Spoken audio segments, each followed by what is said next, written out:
बाँ जिना दी पकड़िए सिर दीजिए बाँ ना छोड़िए, गुरु तेग बहादुर बोलिया धर पाइए धर्म ना छोड़िए। तो आपको स्टार्टिंग से ही पता लग गया होगा, आज हम डिस्कस करेंगे उस महान शख्सियत के बारे में जिनको हिंद की चादर कहा जाता है। तो आज डिस्कस करेंगे श्री गुरु तेग बहादुर जी के बारे में, जिन्होंने धर्म के लिए अपना सिर कलम करवा लिया था। कहने का मतलब उस टाइम के बाद आज की सिचुएशन देखे तो यार यार को मरवा देता है, हर एक सिचुएशन में किसी का साथ नहीं दिया जाता। लेकिन एक वो वक्त था जिस टाइम गद्दी पर बैठे थे कौन, गुरु तेग बहादुर जी। सिर्फ कश्मीरी पंडितों के कहने पर उन्होंने धर्म की रक्षा के लिए अपना सिर धड़ से अलग करवा दिया था। तो आज हम डिस्कस करेंगे, ज्यादा टाइम बिल्कुल वेस्ट नहीं करेंगे। मैं मलकीत स्वागत करता हूं आपका हमारे YouTube channel impact education point पे। तो बने रहिए मेरे साथ इस वीडियो में। तो आज डिस्कस करते हैं सिखों के 9वें गुरु के बारे में, जो कौन है, गुरु तेग बहादुर जी, जिनका जन्म 1 अप्रैल 1621 में अमृतसर में हुआ। सिखों की पवित्र धरती अमृतसर में जन्म हुआ किसका, सिखों के 9वें गुरु गुरु तेग बहादुर जी का, जो किसके लड़के हुआ करते थे, हरगोविंद। और जो इनकी माता हुआ करती थी नानकी। उसके बाद ऐसा कहा जाता है कि जो इनका गुरुगद्दी का टाइम था 1664 से लेकर 1675 तक विराजमान रहे ये गद्दी पर। और जो उनके बाद उनकी जो पत्नी हुआ करती थी माता गुजरी, जो किसकी लड़की थी, लालचंद की।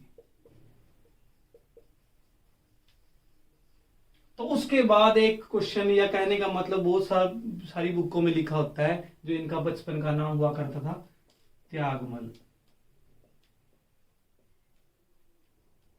तो त्यागमल से लेके उनके गुरु तेग बहादुर तक बनने का सफर कैसा था। तो एक बार क्या हुआ था, एक लड़ाई हुई थी 1635 में, बैटल ऑफ करतारपुर।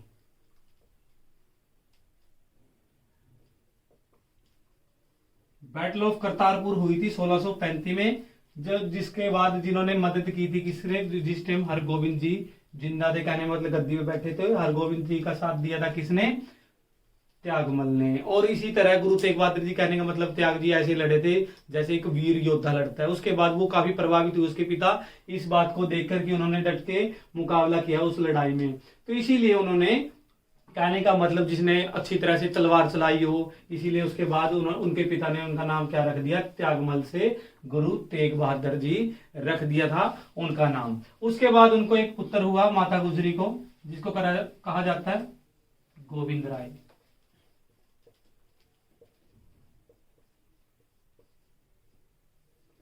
दोबारा समझते हैं।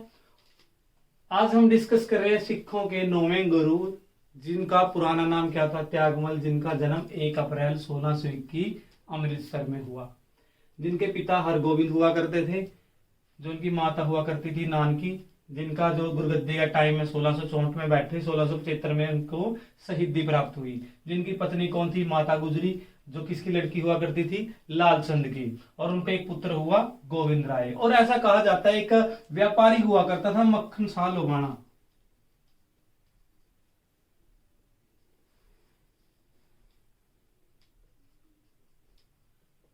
मक्खन शाह नाम का एक व्यापारी हुआ करता था। और ऐसा कहा जाता है जो एक बार मक्खन शाह लोबाना अपने व्यापारिक जहाजों में जा रहा था, कहने का मतलब वो अपना सामान लेके जा रहा था समुद्र के रास्ते से। तो ऐसी सिचुएशन आई कि उस टाइम लहरों की वजह से, एक बड़ा तूफान आने की वजह से वो बीच में फंस गया समुद्र के। उसके बाद वो अरदास करने लगा, सच्चे पातशाह का नाम लेने लगा। और उसने नाम लेते क्या कहा कि मैं जो सिखों का श्रद्धालु हूं, अगर मेरे को आप किनारे पे लगा दो, या सच्चे परमात्मा अगर आप हो तो मेरे को किनारे पर लगा दो। उसके बाद उसने क्या किया, अगर मैं किनारे तक पहुंच गया तो मैं 500 सोने की भोंटे क्या करूंगा, दान में दूंगा। और ऐसा कहा जाता है एक चमत्कार हुआ, वो अपने जहाज के साथ कहां पर पहुंच गया, किनारे पे पहुंच गया। और उसको पता, आपको पता है उसने क्या किया था, 500 मोहर देने का वचन किया था। इसीलिए वो कहां पहुंचा, क्योंकि आपको पता है हरि कृष्ण जी ने ऐसा कहा था कि जो 9वें गुरु होंगे सिखों के, वहां कहां मिलेंगे, बकाला मिलेंगे। तो जो मक्खन शाह लोबाना है कहाँ चला गया, बकाला विखे चला गया।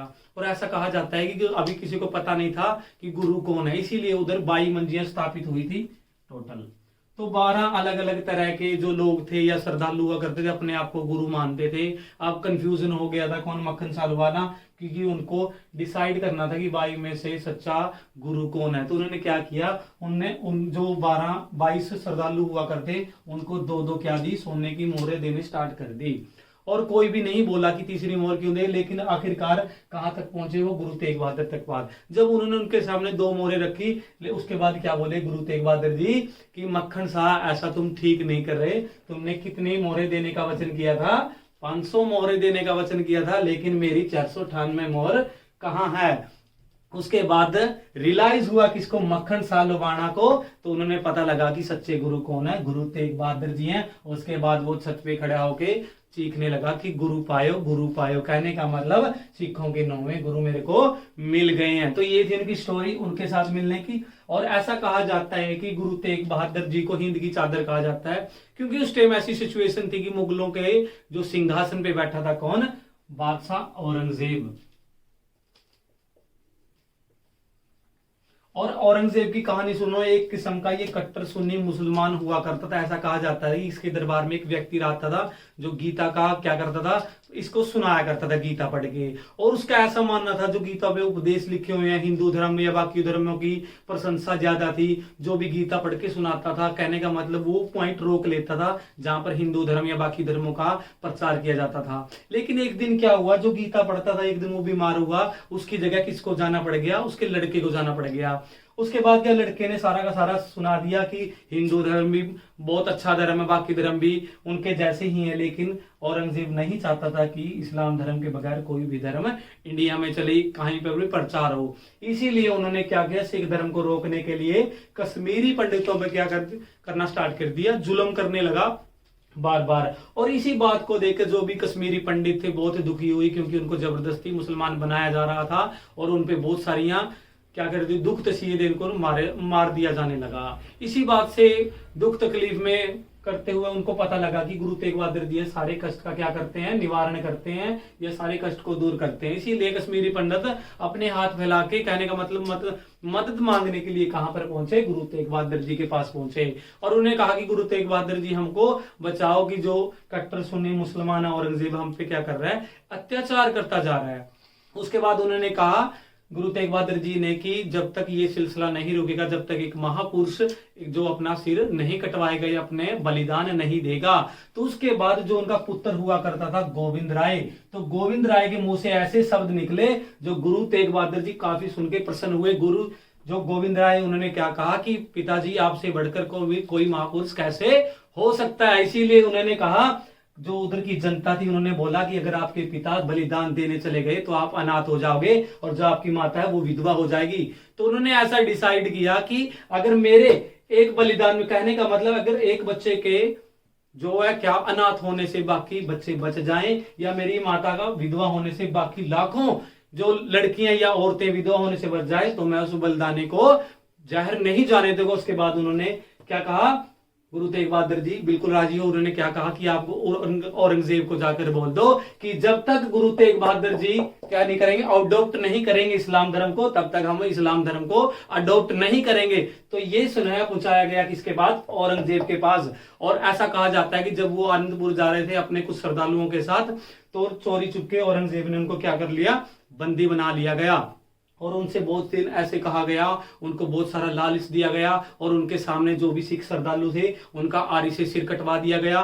बहुतों को क्या है, गर्म तवी पर बिठाया गया, गर्म पानी के तसिए दिए गए। कहने का मतलब इस सिचुएशन को देखकर क्या पता गुरु तेग बहादुर का मन फिर जाए, लेकिन पता है वो अटल रहे। उन्होंने क्या कर दिया, अपना सिर कटवा लिया, लेकिन धर्म पे वो अटल रहे। कहने का मतलब गुरु तेग बहादुर ने क्या कहा कि मेरे को मरना मंजूर है, मैं किसी भी धर्म को अडॉप्ट नहीं करूंगा। कहने का मतलब मैं इस्लाम धर्म को नहीं अडॉप्ट करूंगा। इसी उद्देश्य से औरंगजेब ने गुरु तेग बहादुर जी को चांदनी चौक में क्या करवा दिया, शहीद करवा दिया था।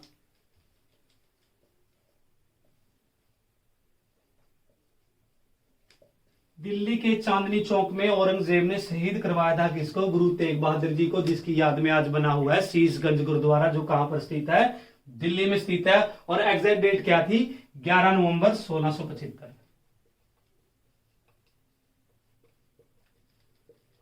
और ऐसा कहा जाता है कि जिस टाइम उनको शहीद करवाया गया, जिस टाइम उनका सिर धड़ से अलग करवाया गया, उस टाइम पूरे के पूरे मतलब आसमान में काले बादल छा गए, उस टाइम तूफान आंधी आने लगी। इस बात का मौके का फायदा उठाया किसने? उनका एक सरदार हुआ करता था, जैता सिंह।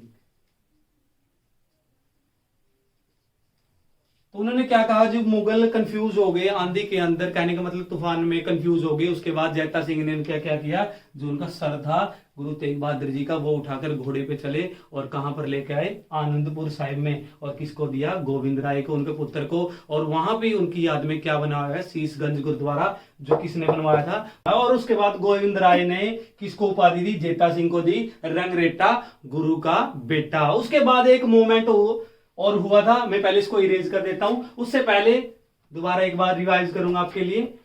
आज पढ़ रहे हैं सिखों के 9वें गुरु, जो कौन हुए? गुरु तेग बहादुर, जिनका बचपन का नाम त्यागमल हुआ करता था, जिनका जन्म 1 अप्रैल 1621 अमृतसर में हुआ। जिनके पिता कौन हुआ करते थे? हरगोविंद जी। माता उनकी नानकी हुआ करती थी। जिनका गुरुगद्दी का टाइम है 1664 में बैठे, 1675 में क्या हुए? शहीद हुए।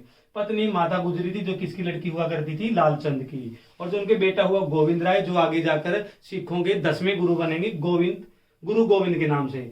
और जो शहीदी का टाइम है इनका, गुरु तेग बहादुर जी का 11 नवंबर 1675 में किसके द्वारा शहीद करवा दिया गया? औरंगजेब के द्वारा। और उसके बाद मक्खन शाह लोहाना की मैंने आपको स्टोरी बता ही दी है। और जेता को उपाधि दी गई रंगरेटा गुरु का बेटा। उसके बाद 1635 में जब करतारपुर की बैटल में गया था कौन?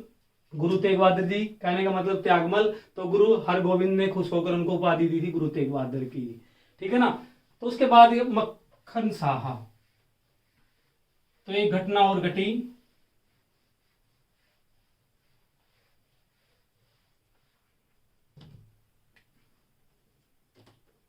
लखी साह एक व्यापारी हुआ करता था, और ऐसा कहा जाता था कि सर तो कौन उठा के ले गया था? जेता सिंह ने उठा के ले गया था। और उसके बाद कंफ्यूज हो गए थे मुगल, और उनके पहरेदार लगा दिए मुगलों ने कि उनका शरीर गायब ना हो जाए दोबारा से। लेकिन कहीं ना कहीं हेरा फेरी से लखी शाह अपनी हवेली में ले गया था उनका जो बाकी का धड़ था या शरीर था।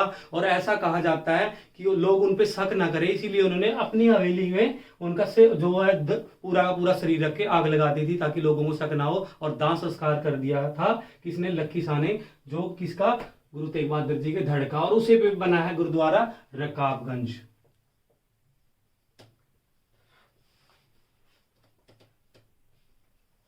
और शहीद हुए सिखों के 9वें गुरु, गुरु तेग बहादुर जी। और यही आज की वीडियो इधर ही रोकेंगे, कल डिस्कस करेंगे सिखों के 10वें गुरु, गुरु गोविंद सिंह के बारे में। और आशा करता हूं आपको ये वीडियो अच्छी लगी हो। अगर आपको वीडियो अच्छी लगी हो तो अपने दोस्तों के साथ शेयर करिए, ताकि उनको पता लगे जो सिखों के 9वें गुरु होते थे, जिन्होंने अपने धर्म के लिए सिर कटवाया था। तो आज की वीडियो में इतना ही, कल मिलेंगे नेक्स्ट वीडियो के साथ, तब तक के लिए थैंक यू।